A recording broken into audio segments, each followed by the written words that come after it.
They thought his bloodline was buried forever, but destiny has a way of rewriting the things power tried to erase. In the golden city of Palermo, under the shadow of the old mafia families, a sealed letter surfaces, carrying the name of a daughter no one knew existed. She wasn't born into power.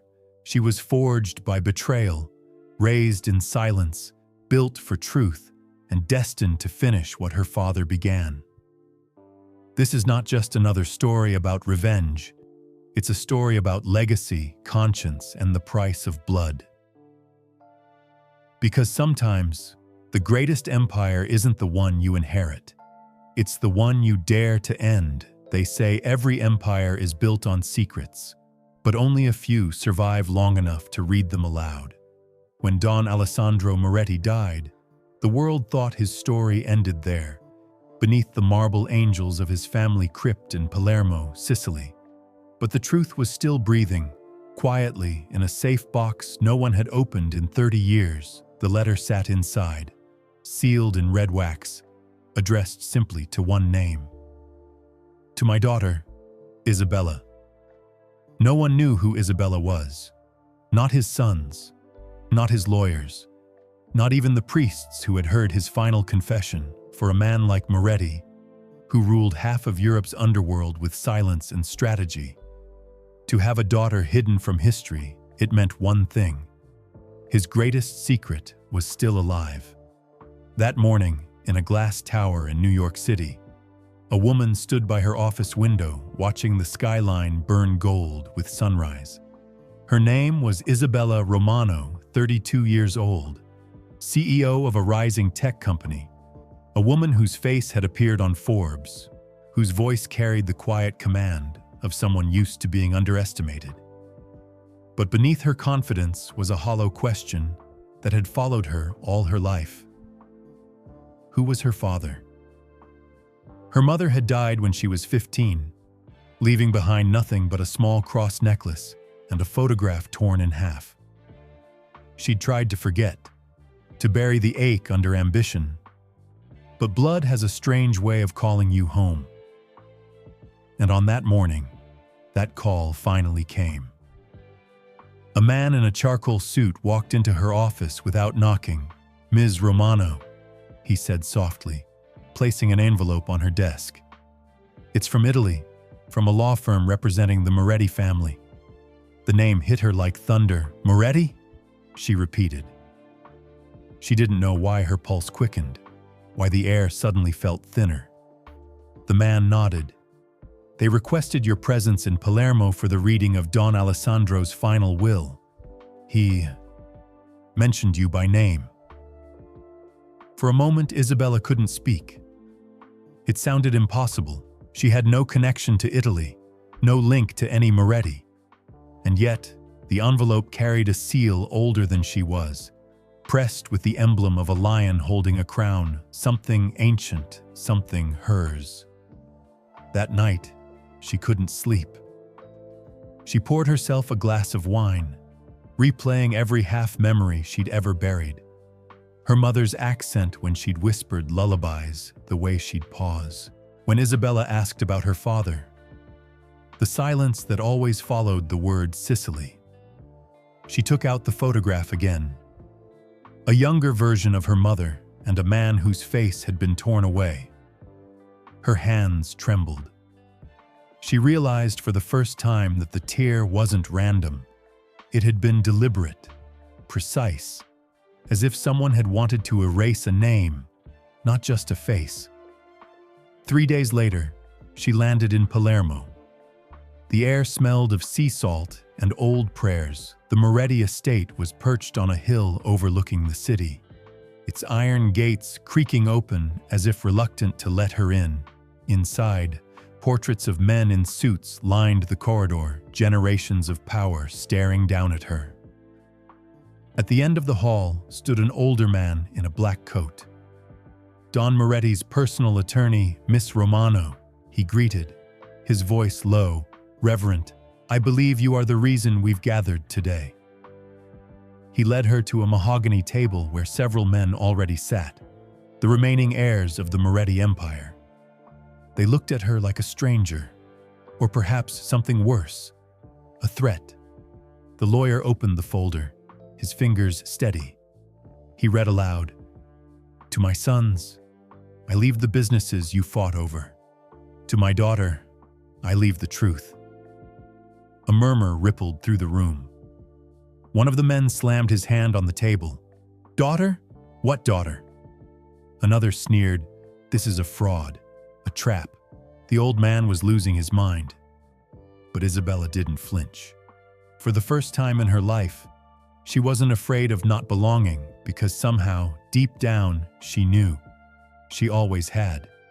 When the reading ended, the lawyer handed her a small wooden box. Inside was a letter, yellowed with time, sealed in wax. She touched it as if it might vanish. On the front, written in a hand elegant yet firm, were 4 words. "For Isabella, my blood." Her breath caught. The lawyer spoke quietly. "Don Moretti asked that no one open it but you." As the others left the room, Isabella sat alone under the golden light filtering through the stained glass window. She turned the envelope over in her hands, tracing the edges with her thumb. Somewhere in that folded paper was the answer to everything. Her past, her identity, her danger. She took a deep breath and broke the seal. The scent of old ink filled the air.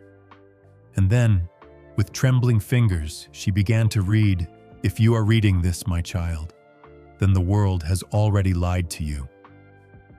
The words looked as though they had bled through time itself. Written in black ink that had faded to the color of smoke, Isabella's hands trembled as she held the fragile pages. The voice of a man she had never met seemed to whisper through the paper, measured, deliberate, like someone who had ruled both love and fear for a lifetime. "Your mother's name was Lucia. She was the only woman I ever loved without condition. But loving her was the greatest betrayal I ever committed. Not against her, but against my own blood." Her breath caught her mother's name, written by a ghost. Sent chills through her chest. "They told me a man like me cannot love freely. That power and affection cannot live in the same house. So I chose power and sent you away before they could use you to destroy us all." Isabella closed her eyes, her pulse thudded in her ears. He wasn't just confessing, he was warning. The next paragraph looked almost angry. The pen had pressed harder, carving emotion into the page. "I built an empire with men who smiled as they poisoned me. I called them sons, but their loyalty was to my throne, not to my soul. If they ever learn who you are, they will finish what they began. Erase my bloodline." She froze, her gaze darted to the door, as if someone might already be listening. The lawyer had said the other heirs left, but she could still feel eyes watching her from the hallway. The portraits on the walls seemed to lean closer, listening, judging. She kept reading, "I left you the only weapon I ever trusted. Truth. In the box beneath this letter is a key. It opens a vault in Palermo Harbor. Inside you will find evidence of the betrayal that killed me, and proof of who must never sit in my chair." Isabella's heart pounded. The letter wasn't just a confession. It was an inheritance of war. I opened the wooden box again. This time, beneath the folded fabric, there was indeed a small brass key, worn, heavy, etched with the initials AM. The metal felt warm in her palm, as if it had been waiting for her. Then she noticed a faint scent rising from the box. Not perfume, not paper, but gun oil. The moment she realized it, she heard footsteps echoing outside the corridor. She closed the letter quickly and slipped the key into her pocket. "Miss Romano," a voice called, calm but cold. It was Marco Moretti, Don Alessandro's eldest son. Tall, elegant, and dangerous in the way only men born to power can be. He leaned against the doorframe. You've come a long way for a piece of paper. Isabella met his gaze. I came for answers, she said evenly. Marco's smile didn't reach his eyes. You think a letter makes you family? My father wrote many things before his mind slipped. Don't let fantasies get you killed. He turned to leave, then paused. Stay out of family matters, Miss Romano. Palermo isn't kind to strangers who ask the wrong questions. The door closed with a soft click, and the silence that followed was louder than a threat. That night, rain fell across the estate. Isabella sat by the window of her guest room, rereading the letter under candlelight. Each sentence seemed to carry a double meaning, not just confession, but instruction. Find the vault. Protect what is inside. And when you do, you will understand why I had to let you go. She whispered the words aloud, testing how they sounded in her voice. It felt strange, like claiming a piece of history she had been denied. Outside, thunder rolled across the Sicilian hills. She slipped the key around her neck, tucking it beneath her blouse. Then she packed her bag quietly. By dawn, she would be gone. The driver assigned to her looked too polite. His name was Enzo, a man with kind eyes but no conversation. When she asked if he knew the way to Palermo Harbor, he nodded once and said, I know where the sea meets silence. It sounded like something rehearsed, something the Morettis used when they didn't want to say too much. As the car descended the hill, Isabella looked back one last time at the estate. The gates closed behind her, swallowing the house and its ghosts. She opened the letter again, scanning to the last lines. You will find allies where you least expect them. One wears my ring, one owes me a debt, and one will betray you before the moon wanes. Her hand tightened around the paper. Every word felt like a prophecy.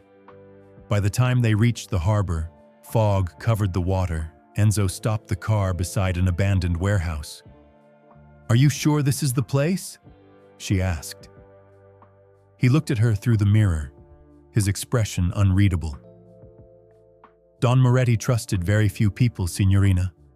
If you hold that key, then I am one of them. She hesitated. Why are you helping me? Because, he said quietly, the Don saved my father's life once. He said one day his daughter would come. He told me when she does, protect her from her brothers. Isabella stared at him, her breath caught between disbelief and hope. She stepped out into the mist. Clutching the key, the waves whispered against the dock. Soft and endless, somewhere beyond the fog, the vault waited inside it. Her father's truth, her family's curse, and the first clue to the betrayal that ended the Moretti dynasty. She didn't know yet who to trust. But as the dawn broke through the fog, one thing was certain. The girl who once wondered who her father was had just become the last heir to his war. The waves whispered against the stones like a heartbeat, steady, patient, ancient. The dawn light spread thinly across the Sicilian coast, painting the horizon with hues of gold and sorrow. The warehouse stood at the edge of the harbor, a forgotten skeleton of iron and salt. Its windows were broken, its doors chained shut. But beneath it, somewhere under decades of rust and rumor, was the vault her father had written about. Isabella stepped carefully across the cracked concrete floor. The sound of her heels echoing in the silence, Enzo followed close behind, holding a flashlight, his movements cautious but certain. He seemed to know where to go, as if he'd walked these shadows before. Your father built this place when he was young, Enzo said quietly. Before he became a legend, he was just a man who needed somewhere to hide things from the world. What kind of things? She asked Enzo. Hesitated, shining the light along the wall until it revealed a faint carving. The shape of a lion holding a crown, the kind of things men die for, he replied. He knelt beside the carving and pressed his hand against the wall. Hidden gears clicked faintly. Then a metal panel slid open, revealing a narrow staircase descending into darkness. The air below was colder. She could smell the sea through the cracks in the walls, the faint hum of waves pressing against the stone. Each step downward felt like walking into her father's mind, full of secrets, precision, and fear. At the bottom was a door made of thick steel. A single lock gleamed in the beam of the flashlight. Isabella took the key from around her neck. Her fingers shook slightly as she fitted it into place. For a moment, she hesitated. Once she turned that key, she could never go back to being just Isabella Romano, CEO. She would be Moretti's blood, carrying every burden that came with the name. She turned it anyway. The door groaned open inside. The room was lined with wooden shelves, all covered with dust and silence, folders, ledgers, old film reels, a vault not of gold, but of memory. On a table in the center sat a leather briefcase, and beside it, a revolver, perfectly clean, as though someone had oiled it just yesterday. Isabella approached slowly. Her heart pounded so hard she could hear it over the waves. She opened the briefcase. Inside were stacks of papers stamped with government seals, offshore bank accounts, and, at the bottom, a single photograph. It showed her father shaking hands with Marco Moretti, and next to them, smiling faintly, a man she didn't recognize. The caption on the back read, "The day the deal was made, the day the dawn was betrayed." "What is this?" she whispered. Enzo studied the photo, his jaw tightening. "That man," he said softly, pointing to the stranger, "is Salvatore De Luca, a broker who worked for the Russians. Your father never trusted him." "Then why is he in this picture?" "Because," Enzo said grimly, "the photo proves what your father suspected, that Marco made a deal with Salvatore behind his back, a deal that ended with your father's death." Isabella felt the world tilt. Her half-brother, the man who had warned her not to ask questions, had killed their father to take control of the empire. She sat down slowly, the letter's final words echoing in her mind. "One will betray you before the moon wanes." Her hands clenched. It wasn't just a warning, it was prophecy fulfilled. She turned to Enzo. "If Marco did this, why didn't anyone stop him?" Enzo looked away. "Because the Moretti Council feared him, and because those who tried disappeared." He stepped closer, lowering his voice. "Your father once told me the truth is heavier than any bullet. Now you're the one carrying it." Before she could respond, the sound of footsteps echoed from above, slow, heavy, purposeful. Enzo's eyes snapped upward. "They found us," he whispered. He grabbed the revolver, checking the chamber. Only 2 bullets. "Who?" she asked. "People who don't want that briefcase leaving this room." The first shot rang, out from the stairwell. Hitting the wall beside them, dust rained down. Enzo pulled her behind a steel column, returning fire once, the sound deafening against the stone. "Stay down," he hissed. Isabella's heart pounded as another bullet struck the table, splintering the wood beside the photograph. The attackers' voices echoed through the stairwell, speaking Italian too fast to follow. But one phrase stood out. "Take the girl alive." Enzo fired again, buying them a few seconds of silence. Then he turned to her, breathing hard. "Listen to me. Take the briefcase and the key. There's a tunnel behind that wall. It leads to the docks. Go now." "I'm not leaving you." "You have to," he said sharply. "If they get this, Your father dies twice." He pressed the briefcase into her hands. "Run." She didn't want to, but she ran. Her shoes splashed through shallow seawater as she slipped into the tunnel, a narrow passage lit only by the light of the harbor filtering through cracks in the ceiling. Behind her, the gunfire resumed. 2 shots, then silence. She stopped, trembling, listening. "Enzo?" she whispered. No answer. When she finally emerged at the other end, the sun was rising. The briefcase was heavy in her arms, the key cold against her skin. She turned once more toward the warehouse. Smoke curled from the broken windows. The sea kept whispering. Unbothered by human tragedy, Isabella knew then. This was no longer about discovering who her father was. It was about finishing what he began. She opened the briefcase again, staring at the photograph.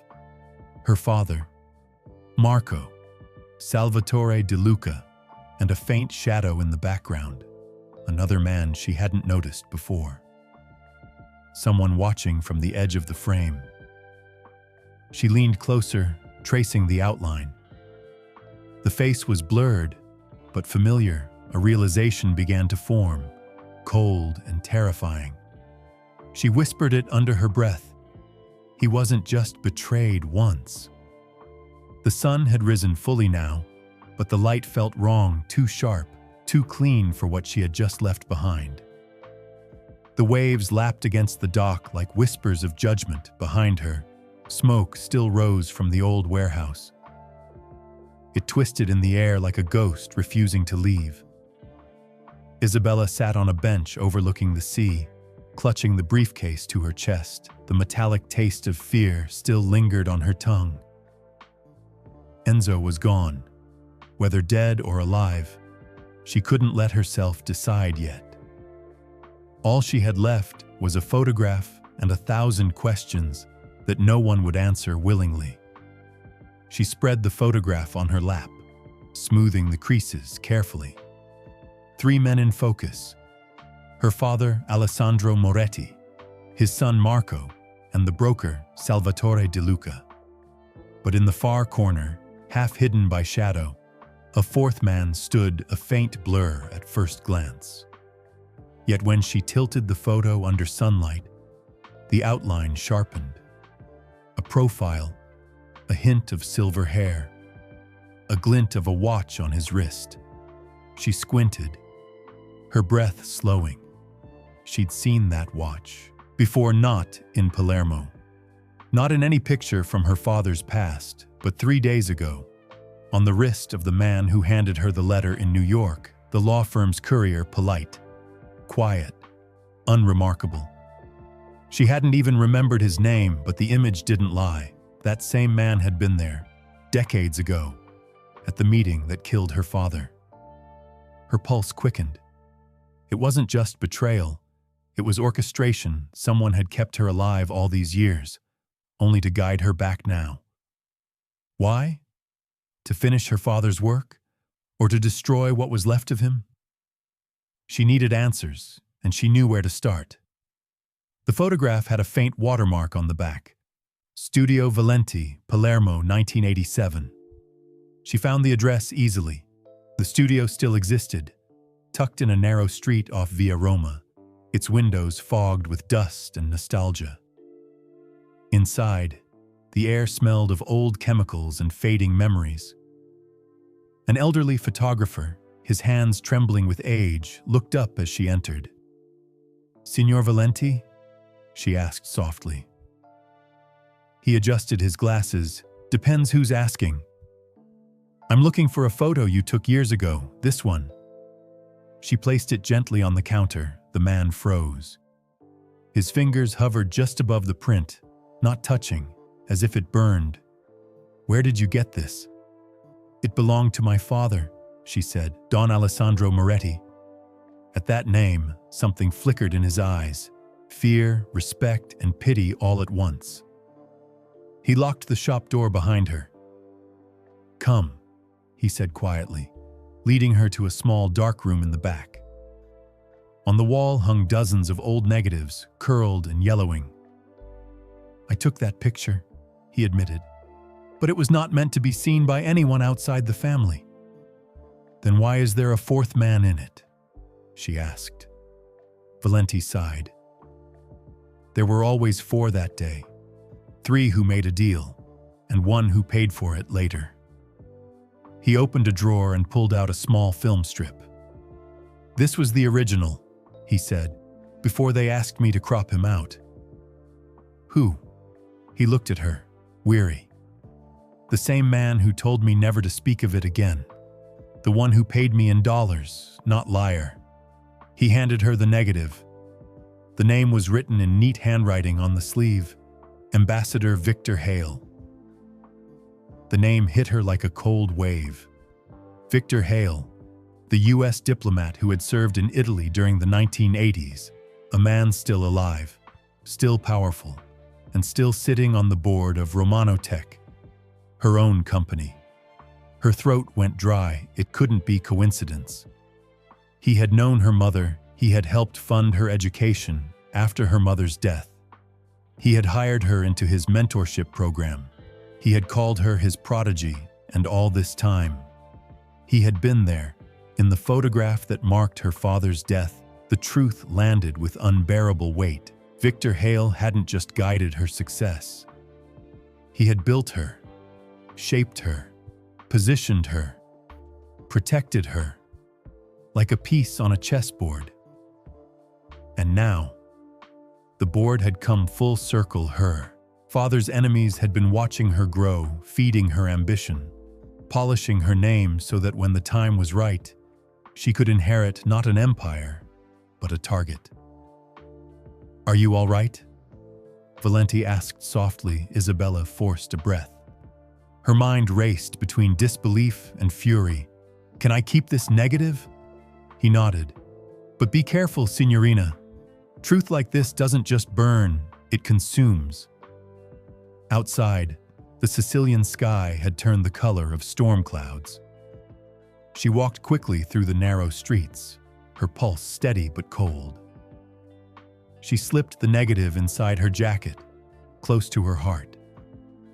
Her father had been betrayed by his own blood, but the strings had been pulled from even higher, from a man who wore diplomacy like armor and called manipulation mentorship. Back at her hotel, she poured herself a glass of whiskey and opened her laptop. Every photo she had ever taken with Victor Hale stared back at her from old press releases. Every smile now looked like a mask. She opened a secure folder she'd never used before and began scanning the documents from her father's briefcase: bank accounts, wire transfers, coded names. And one name kept reappearing: Project Lion Crown. The same emblem carved on the wall of the vault. Her reflection in the window looked different now. Harder, colder. Her father's blood awakened. She whispered to herself, "He thought he could shape me into his legacy. He forgot who I truly belong to." She picked up the phone and dialed an encrypted number she hadn't used since her early corporate wars. A deep voice answered. "Isabella Romano?" "No," she said calmly, not breaking eye contact with her reflection. "From now on, it's Isabella Moretti." The night had swallowed Palermo whole. Thunder rolled in the distance, low and deliberate, like the sound of judgment preparing to speak inside her hotel room. Isabella sat at the edge of her bed, staring at the photograph pinned to the mirror. 4 men, 1 lie that spanned decades. Her father, her half-brother, a foreign broker, and a diplomat who called himself her mentor. Every thread led back to one symbol: the Lion Crown. It wasn't just a family crest. It was the mark of a network that operated behind governments, laundering power through business, politics, and silence. Her father hadn't built an empire. He had stumbled into one. And when he refused to kneel, they'd erased him.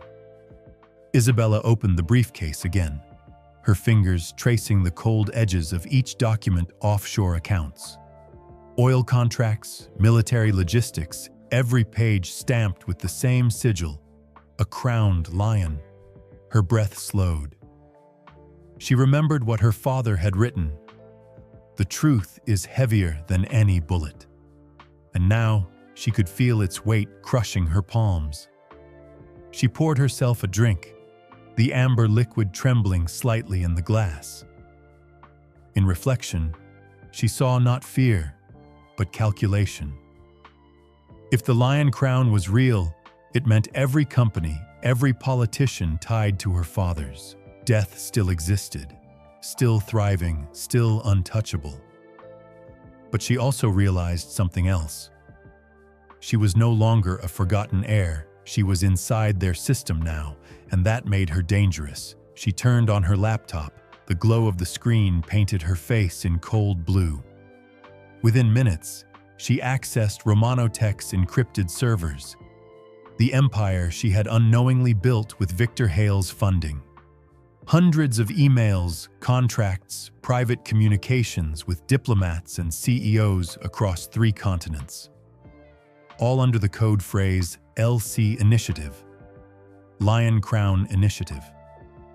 Her company wasn't just a tech firm. It was the digital arm of the same network that had destroyed her father. She leaned back in her chair, her pulse steady.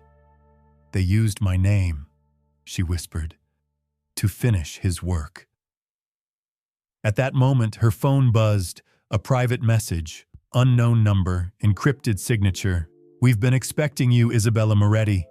The crown never loses its heirs." Her blood turned cold. She typed back one word. "Who?" The reply came instantly. "Someone who remembers your father's choice. Meet me tomorrow at the Palazzo Leone, 8 p.m. The message deleted itself before she could screenshot it. She didn't sleep by morning. She had already arranged a plan. Her assistant back in New York would act as CEO for 3 days. She chartered a private car to Palermo's old quarter, where the Palazzo Leone stood. An abandoned theater turned into a secret members club. When she arrived, the doorman said nothing. He simply nodded and let her in. The interior was dim, lit by chandeliers whose crystals caught the light like frozen tears. Dozens of portraits stared down from the walls, men in suits, women in pearls, all bearing the subtle emblem of the crowned lion. A man waited for her near the stage, tall, mid-40s, with a scar across his left temple and eyes that carried both exhaustion and authority. "You look like him," he said quietly. "Your father." "Who are you?" He smiled faintly. "Lorenzo DeSantis. Once I was your father's accountant. Now I'm his ghost." She didn't blink. "Then tell me why he died." He gestured for her to sit. "Because he tried to pull the plug," Lorenzo said. "The Lion Crown isn't a family, Isabella. It's a consortium. Your father discovered they were using the Moretti ports to ship more than wine and steel." She frowned. "What do you mean?" "Arms, data, influence, anything that could buy obedience. When he refused to continue, they framed him, poisoned his accounts, and blamed it on his sons." "Marco," she whispered. "Yes. But Marco was just a pawn. The true order came from Hale." Her stomach twisted. The name still carried the echo of mentorship, but now it sounded like rot. "Hale needed a successor he could control," Lorenzo continued. "So he chose you. He built you from nothing, gave you the tools, the access, the illusion of independence. But you were never meant to inherit truth, Isabella. You were meant to inherit silence." For a long moment, she said nothing. Then she leaned forward. "Then let's give them what they built me for," she said. "Let's turn their machine against them." Lorenzo blinked. "You want to fight them? You can't just expose a ghost network. It will vanish before your first word reaches the press." "I don't need to expose it," she said coldly. "I need to own it." Her voice carried the same weight her father's once had. Calm, deliberate, final. If the Lion Crown feeds on influence, I'll feed it misinformation. If it buys loyalty, I'll outbid them. And when Hale reaches for the strings again, he'll find they're already tangled around his own throat. Lorenzo stared at her, a faint, reluctant smile forming. "You are your father's daughter." "No," she said, standing. "I'm what they made, and that's their biggest mistake." That night, she returned to her suite overlooking the city. She opened her laptop again and began crafting a new document, LC Directive, Operation Turnabout. The plan was simple, elegant, ruthless. Use her company's AI networks to trace every coded transfer marked with the Lion Crown, rewrite transaction trails, redirect assets to anonymous accounts, and quietly starve the network from within. A war fought in silence, under the glow of computer screens instead of bloodied streets. As she typed, thunder cracked over the Mediterranean. Her reflection in the glass no longer looked like the lost girl who had once asked who her father was. It looked like someone else entirely. Someone the Lion Crown should have never created. When the last file uploaded, she whispered a single phrase. A vow, spoken to the ghost of her father and the empire that had betrayed him. You wanted obedience. You'll get extinction. The night New York lost its silence, it began with a whisper, not a war. In a penthouse overlooking the Hudson, Victor Hale raised his glass of brandy to the skyline. The city glittered below, his kingdom of glass and power, built on invisible deals and obedient men. He didn't know that, 3 floors beneath his office, the system he had designed to protect him was already crumbling line by line, server by server. In Rome, Zurich, and Dubai, accounts linked to the Lion Crown initiative began to flicker offline, encryption keys reversed, assets rerouted into digital black holes.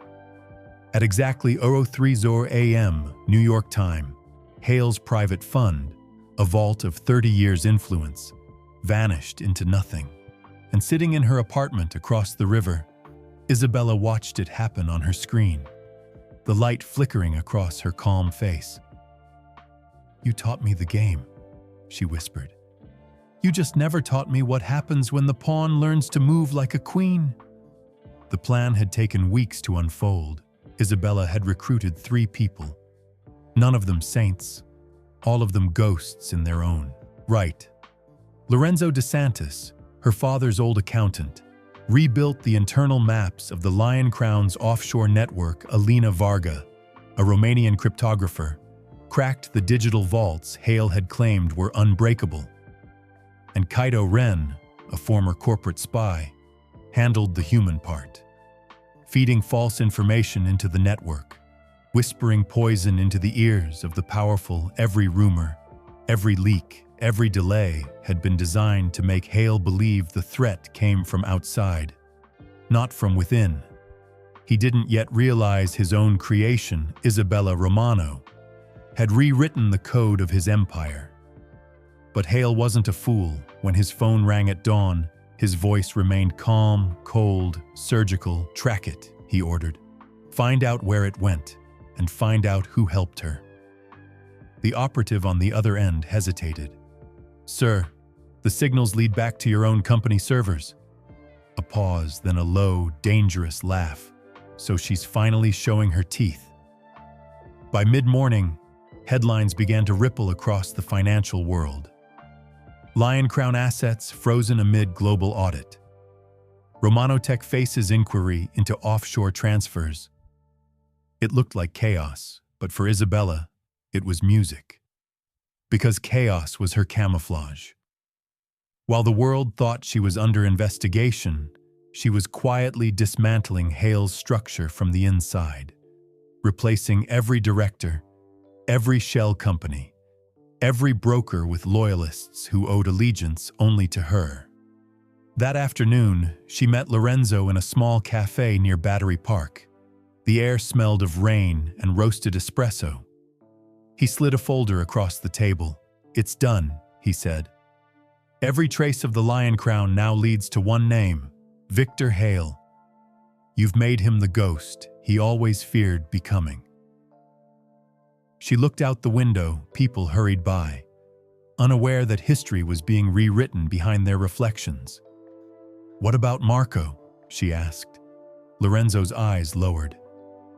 "He's still in Sicily, but word is Hale sent someone after him to clean up loose ends." "Then we'll clean first," she said quietly. That evening, a storm gathered over the city. Hale called an emergency meeting in his private office at Romanotech headquarters. He sat at the head of the table, surrounded by men who had once called him "Sir, find her," he said, "before she turns my crown into her weapon." But even as he spoke, Isabella's voice came from the intercom above them. Calm, clear, unshaken. "I already have, Victor." The room froze. Hale's eyes darted to the security console. The cameras flickered, and then she appeared, not in person, but as a live feed from another office in the same building. Behind her, the Romanotech logo glowed like a crown of light. "You built your empire on my name," she said softly. "You thought you could make me your echo. But echoes fade, Victor. Legacies don't." He stood, anger creeping through his composure. "You think you can destroy me with a laptop and a few empty threats?" "No," she said. "I'm destroying you with truth." She pressed a key, and the screens around him lit up. Bank records, offshore transactions, diplomatic messages, contracts signed under aliases, all bearing his fingerprints. "This isn't exposure," she continued. "This is inheritance. You stole my father's empire. I'm reclaiming it and erasing yours." Hale's mask cracked. His voice dropped to a growl. "You're making enemies you can't see, Isabella. The crown doesn't forgive betrayal." She smiled, slow and cold. "I'm not asking for forgiveness." The line went dead. Moments later, every security system in the building shut down. There's lights flickered, alarms wailed. Hale turned toward the window just in time to see black SUVs screech to a halt. Outside, federal agents flooded the lobby, warrants in hand. By the time they reached his office, the room was empty. The brandy glass still trembled on the table, and the Lion Crown ring, his ring, lay beside it, split clean in half. Across the river, Isabella watched from her balcony. Rain streaked down the glass like veins of light. She could see the glow of Romanotech's tower reflected on the water. Lorenzo joined her quietly. "It's over," he said. She didn't turn. "Nothing's ever over," she replied. "Men like him build foundations that outlive punishment. So I'll build something stronger, not out of fear, but out of memory." He nodded. "And what will you call it?" She looked toward the horizon where the thunder met the dawn. "Not the crown," she said softly. "The legacy." That night, as the first news alerts broke, Victor Hale under investigation, global networks dismantled, new leadership rising at Romanotech. Isabella sat alone, her father's letter beside her. She ran her fingers over his handwriting once more. "If they ever learn who you are, they will finish what they began. Erase my bloodline." She smiled faintly. "They tried," she whispered.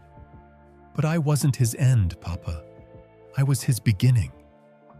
The city no longer trembled under anyone's name. For the first time in decades, the Moretti crest had vanished from the whispers of brokers and ministers.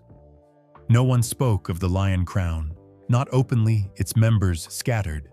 Some imprisoned, some disappeared, some pretending they'd never heard the name. And yet, in the silence that followed, Isabella Moretti could still feel its heartbeat. Because power never dies, it just changes shape. She sat alone in her office high above the city, watching the morning fog dissolve over the Hudson below.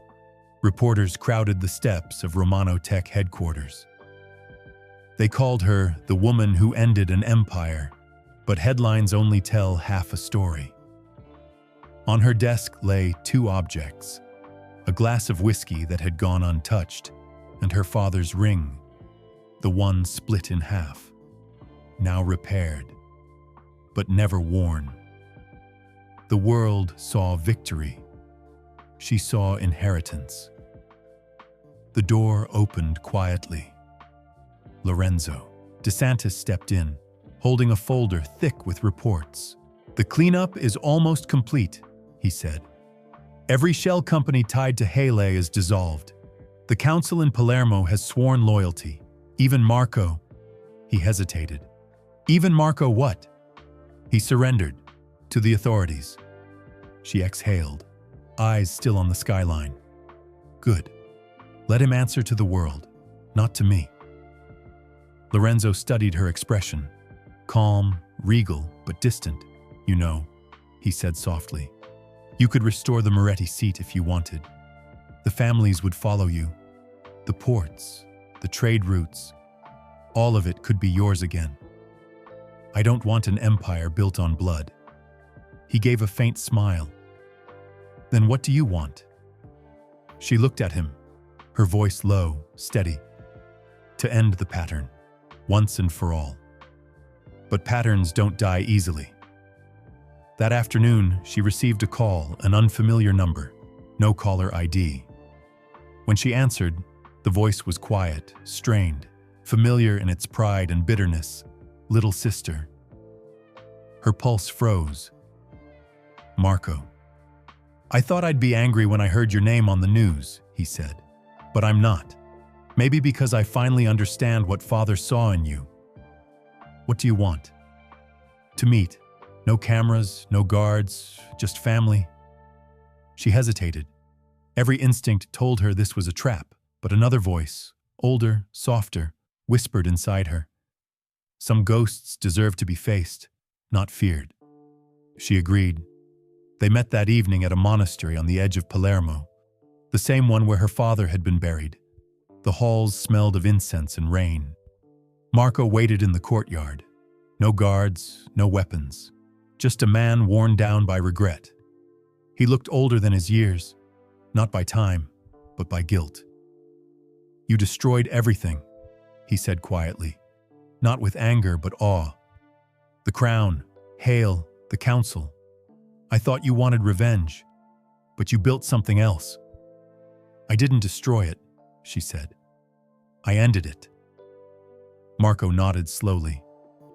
"Do you know why I betrayed him?" She stayed silent because he stopped believing in control, he said, voice cracking. "He talked about forgiveness, about change, and I thought he'd gone weak." He turned toward her, eyes glistening. "I was wrong." For a long moment, neither spoke. The monastery bells tolled in the distance, soft and haunting. "You were his daughter," Marco said. "But I was supposed to be his heir." He reached into his coat and pulled out a folded envelope. "This was meant for you. He gave it to me the night before he died. I was too proud to read it." He handed it to her. His hand trembling, Isabella opened the letter slowly. Her father's handwriting again. Strong, unbroken, even in his final hours. "To my children, blood has memory. It remembers both the harm and the healing. I built walls out of fear, and you both inherited the shadows they cast. But if one of you can break the cycle, then perhaps the name Moretti will mean something, pure again." Her eyes blurred. She could almost hear his voice behind the words. "Don't seek peace through silence. Seek it through truth. Power is not control. It is responsibility." She folded the letter and held it close to her chest. Marco watched her, tears cutting through the weariness on his face. "I think he'd be proud of you," he said, "even if you became what he couldn't." She met his eyes. No, Marco. I became what he hoped I would, free. That night, she returned to her hotel overlooking the sea rain whispered against the windows. The same rhythm she remembered from the vault. She poured 2 glasses of wine, placed one across from her, and whispered into the quiet air. For you, Papa. For what you tried to build, and what I had to end. She lifted her glass, took a slow sip, and let the silence stretch. Days later, a quiet press release went out across international newswires. Romano Tech officially dissolved its private intelligence division. The Moretti Foundation for Ethics and Innovation was established in its place. Its first mission, to uncover corruption in global trade and technology, its first donation. The recovered funds of the Lion Crown Initiative months passed. The world began to forget the old names, Moretti, Hale, Lion Crown. But in certain circles, whispers still carried. They spoke of a woman who rebuilt power from ashes, but refused to sit on a throne. They called her La Figlia del Silenzio, the daughter of silence. And though she no longer wore the ring, she kept it on her desk, beside her father's letter, a reminder that silence could be both weapon and mercy. One evening, as the sun set crimson over the Hudson, Lorenzo entered her office once more. He placed a single envelope on her table. No sender, he said. She opened it. Inside was a photograph. The same monastery courtyard, empty except for a single red rose resting on her father's grave. Beneath it, a handwritten note in Italian. Blood doesn't end, it evolves. No signature, but she recognized the handwriting. Marco was alive. She looked out the window, the city glowing beneath her like a constellation of choices. Then she smiled, not with vengeance, not with triumph, but with peace. Because she finally understood what her father had meant. Legacy was not about who ruled the world after you. It was about who you left unbroken within it. In the end, she didn't wear the crown, she broke it, because true legacy isn't about power. It's about breaking the chain that power builds around the innocent. She could have ruled with fear, but she chose to lead with memory. She could have become her father, but she became something greater, his redemption. Now the world may never know her name, but every act of truth she set in motion will outlive the men who tried to silence her. Some stories end in blood, but this one ends in freedom. If this story touched you, if it made you feel the weight of silence, the cost of truth, or the beauty of redemption, hit that like button. Share it with someone who still believes that love can outlast power, and tell us in the comments below. Would you forgive a family that betrayed you? Or would you finish the legacy they started?